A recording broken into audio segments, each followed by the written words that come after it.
Lesi sikole sesikhiqize imiphumela kaMatric esezingeni eliphezulu iminyaka yonke. Selokhu athatha izintambo zokuba uthishanhloko kulesi sikole untando yakhe eNtuli, kanti sinesibalo esiphezulu sabafundi bebanga leshumi ugrade 12. Njengoba baphumelele babe ngu-356 kubafundi abangu-383 nyakenye. Sebebonke abafundi balapha bangaphezulu kwezinkulungwane ezimbili. Ubhale abantwana abawu-383 ngonyaka odlule. Kwaphumelela abafundi abawu-356 okusho ukuthi abangaphumelelanga abawu-27. I-percent pass uphasa kwethu njengesikole u-93%.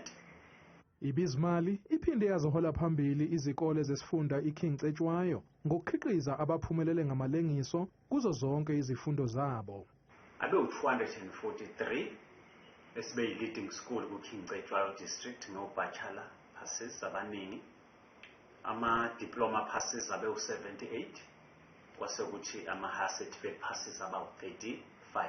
Lolu qweqwe lukathisha eselikhiqize abafundi abasemikhakheni ehlukene ikakhulu odokotela luthi akubanga lulu ukusebenzisana nalabafundi bangonyaka odlule njengoba bethole u-93%. Bebengiyona igroup ebilula kakhulu ukusebenza ngayo, ngakho siyakubonga ukuyikhandla kothisha nababafundi ukusilalela nokungenelela kwabazali ukukhuthaza kakhulukazi.